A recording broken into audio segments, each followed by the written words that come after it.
Hello everyone and welcome back to the channel. I'm Robbie Rhino, and in today's video I have two replays for you in the tier 10 Japanese super heavy tank, the Type 5 Heavy.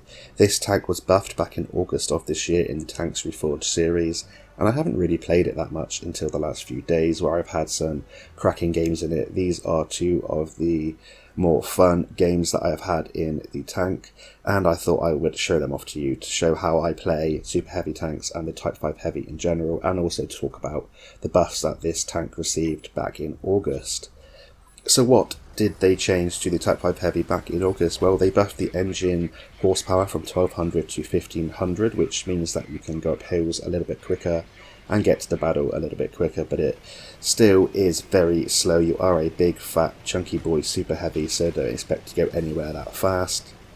And they also buffed the armour on the Type 5 Heavy, so they buffed the frontal hull armour from 260mm to 270mm, and the upper hull corners from 250 to 270mm of armour. When they're talking about the frontal hull armour, what they mean is the lower plate and the mid plate, and the upper hull corners are the little sloped bits to the left and the right of the upper hull. So basically that means that the whole of the upper hull is 270mm of armour, with the turret front being 280mm, and I'll talk to you about the effective armour values a little bit later on in the video. They also buffed both of the gun packages that this tank can use, which is the 14cm gun package and the 15cm gun package. On the 14cm gun package, they buffed the reload from 17.7 to 17.1 seconds, they buffed the turret rotation dispersion, and they buffed the premium penetration from 282 to 310mm of penetration on the APCR rounds. And on the 15cm gun, which is the gun package that I use, they buffed the accuracy from 0.5 to 0.45, they buffed the HE damage from 1100 to 1300 damage, which is actually a massive change to this tank. If you penetrate, you are absolutely devastating, and if you just splash tanks, you are dealing a lot of damage, very substantial amount of damage, anywhere between sort of 200 to 600 sort of splash damage, depending on what you were shooting and where you were shooting them. You are basically a mobile bunker with an artillery type gun on it. They also buffed the turret rotation dispersion and aftershock dispersion on the 15cm gun, and they buffed the heat rounds from 264mm of penetration to 330mm of penetration, meaning that you can now go toe-to-toe with things like an E100 or a mouse, shoot them in the turret and go through with your 330mm of heat penetration. So we've touched upon both of the gun packages, the 14cm and the 15cm gun package. I have already said that I use the 15cm gun package, and that's basically for the derpy HE memes, but also I find it more competitive. I'll talk you through the 14cm gun very briefly for you. Now you have 600 alpha damage on your AP and APCR rounds and 770 alpha damage on your HE rounds, with 249mm of penetration on your AP, 310 on your APCR and 70 on your HE. The shell velocity is 850 meters a second, so it is relatively slow, so if you're going to fire with the 14cm gun at mid to long ranges, you're going to want to adjust your lead accordingly. And the DPM on the 14cm gun is 2106. So with the 15cm gun package, which is the one that I use, you have 2 rounds of ammunition. You have HE rounds and heat rounds. With your HE, it's 85mm of penetration for 1300 alpha damage, and with your heat rounds, it's 330mm of penetration for 750 alpha damage. So 2 good ammunition choices in my opinion there. On the HE rounds, you have a 3.66 meter blast radius, which is a very large blast radius, and it's only a couple meters off of something like an Object 261 or a Batchat 15558 artillery, so that's tier 10 artillery kind of splash damage on these HE rounds, meaning that you can splash multiple targets all at once and deal a fairly large amount of damage, even if you miss your target and hit someone next to it, or a solid wall or something like that. The shell velocity on those rounds then, it's 850 meters a second on the HE, so the same as the 14cm gun, and it drops down to 750 meters a second on the heat rounds. I'm not sure why it's 100 meters a second slower, but it doesn't affect it too much. If you play this thing as a brawler, as you're intended to do, you shouldn't have to give too much lead at long distances, but if you are firing at mid to long distances, just bear in mind that you're going to have to give extra lead than you would in other tanks at tier 10. And the DPM with the heat is 2250, and should you be able to penetrate consecutive HE rounds, your DPM jumps up to 3900, but that is a very rare occurrence indeed, unless you were fortunate enough to come up against something like a Conqueror, which is running away from you, showing you his rear, as we delete him in the gameplay in the background. So what equipment do I run on the Type 5 Heavy? Well, I run Spore Liner, Gun Stabilizer and Advanced Reload. I run the Gun Stabilizer because the accuracy is still pretty derpy even with the buffs to it, but it is a large caliber sort of derp gun, so that's to be expected. I run the Spore Liner because you are artillery's #1 target, and I find it really helps with your durability.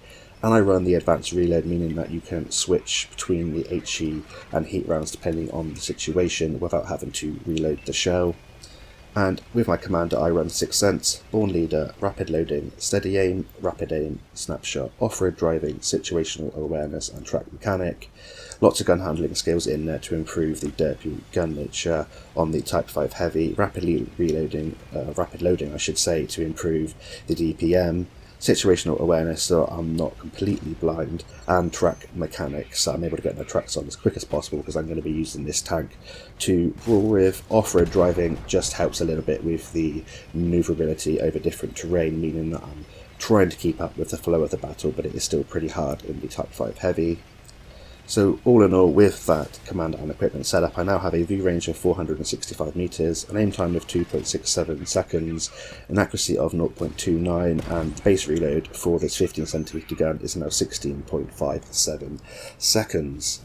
So we're nearly at the end of the first replay there on Pilsen. You can see that I was just brawling the entire game. I'm not afraid to take a couple of hits, trying to bounce, but if I take some hits, it doesn't matter. You have 2,800 hit points and you are super heavy. You are meant to be at the forefront of the battle.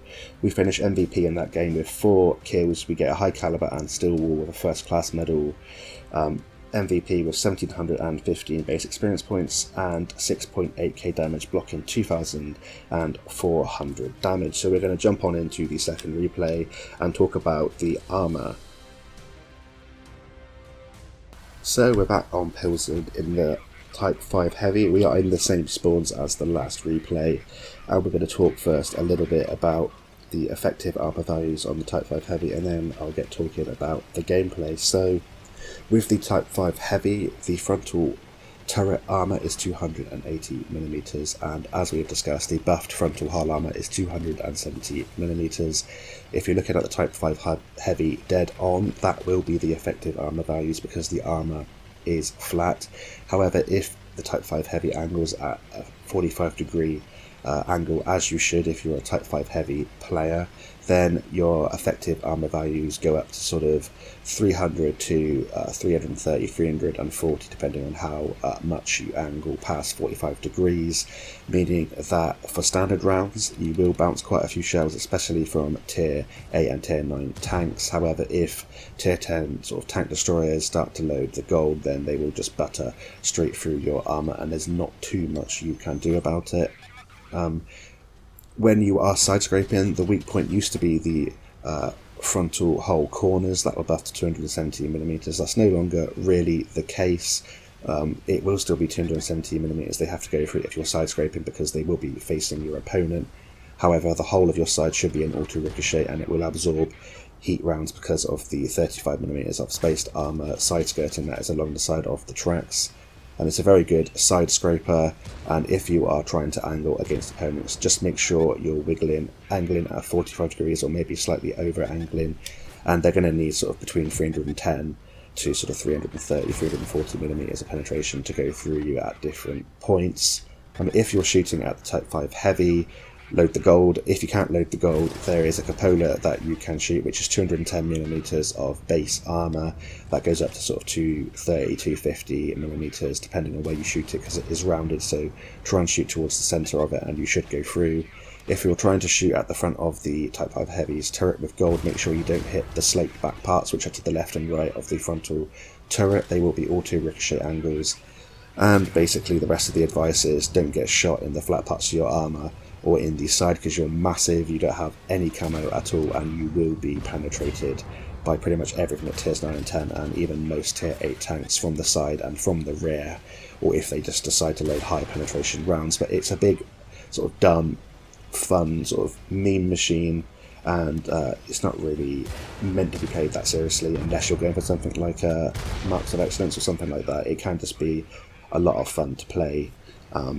It can be very influential in the battle with your 2,800 hit points. Make sure you use them, make sure you're trading shots effectively.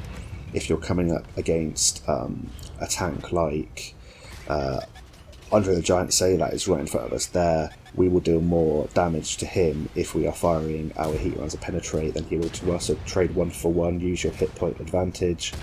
If you're firing at lightly armoured tanks, then you can splash them for 1,300 or roll for even higher, and it means that you are able to trade effectively.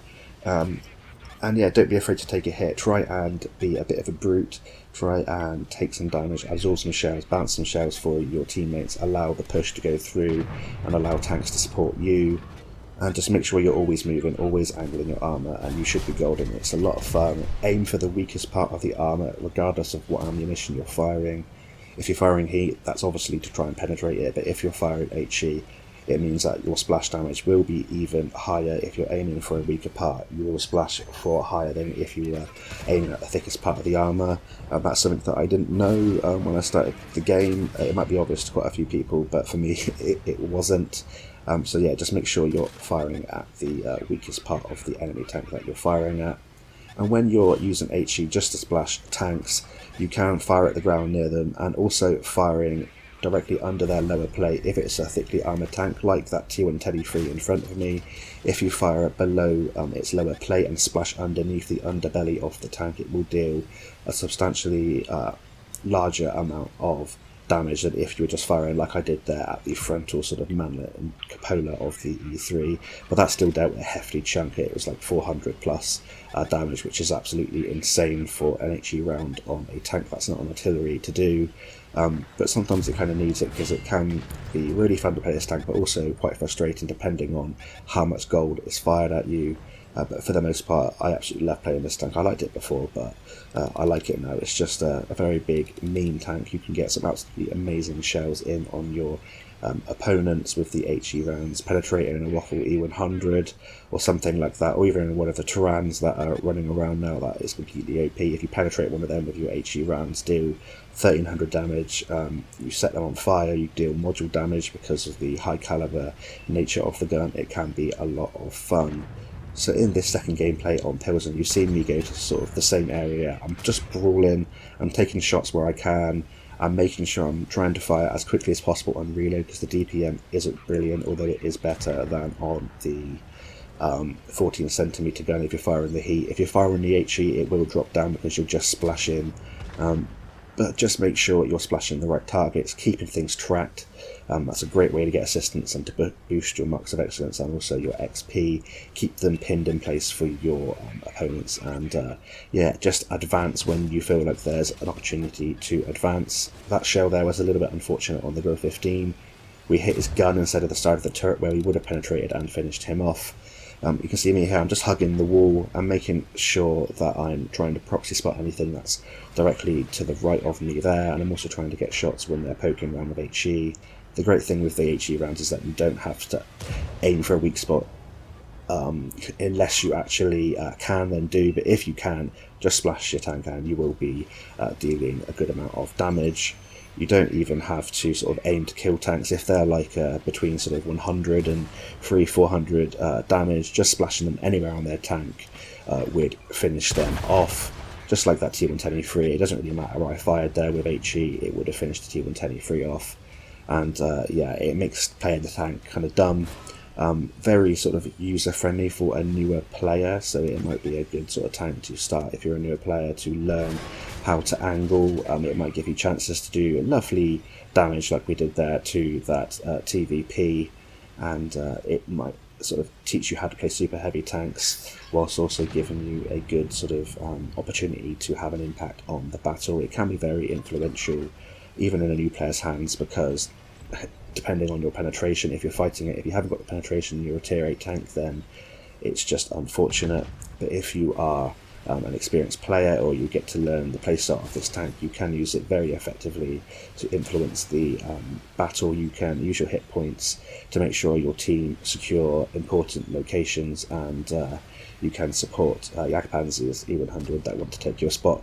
But fair enough, he's got more hit points than me. I am a one-shot for pretty much everything, I believe, or everything on the enemy team, so I'd rather him take the shot than me. But we're going to go across the ground now. I'm pretty confident that I'm going to bounce shots from the Manticore. He has enough penetration if he hits the right spots to penetrate me. If I keep moving, keep wiggling as I'm moving, hopefully if anything is firing and I can't see them, then I will bounce the shells. And it's just about progressing from location to location, securing the location, being the sort of forerunner. Don't sit back and snipe with this tank. You want to be up close and personal. The closer you are to your opponents, the more XP you get for the engagements that you get in, and it's just easier to hit your shots because of the shell velocity. You're more likely to penetrate because you won't lose the penetration over distance, and you might get up behind a Peugeot 66, get a shot into the rear of their tank, set them on fire, and take your damage total over 7k, and it's just a lot of fun. And yeah, I highly recommend this tank, especially if you're a newer player. It's a very iconic tank for the game. Like, it's one of those tanks that you either love it or hate it, I guess, because some people don't like the nature that it's so easy just to do damage, even if you're not aiming, or not even sort of aiming for a weak spot. But I still think it has enough flaws in terms of the speed, the size, and it's so susceptible to premium armour that you can just go through it. So I think it's fairly well balanced for the game, considering there are things like the SU-152 Terrans running around. I think that this is absolutely fine for the game. So here on Pilsen, we're coming to the end of this one. We've dealt 7k direct damage, and we have blocked, I should say, 2,500 damage. You can have some insane games in the Type 5 Heavy if you kind of play it in a fun, derpy way on an open map. So something like Westfield or Prokhorovka, you could go down the 1-2 line on Prokhorovka, or you can go into the valley on Westfield. You are pretty blind in terms of your view range, so it is kind of hard sometimes to spot out your opponents, but as soon as they fire, you usually spot them unless they're extremely well concealed, and you can get a lot of assistance. You can just sit in the middle of an open field, rock backwards and forwards, angle at 45 degrees, angle off something solid, and yeah, it can be hilarious doing something like that, and hopefully I'll have a gameplay like that to show you pretty soon. But that's it for this replay. We finish in the MVP slot with 4 kills, 7k direct damage, mastery badge, high caliber, and the sniper medal in the Type 5 Heavy, which is always nice of that accuracy. We have 1707 base experience points. We blocked 2,500, that gained 459 assistance. And yeah, 7k is nothing to be sniffed at tier 10, even making a fairly decent profit of 72,801 silver. So that's it for my little video on the Type 5 Heavy. I hope that you have been informed or either entertained. Thank you all so much for the support, and until next time, I'll see you on the battlefield, and bye for now.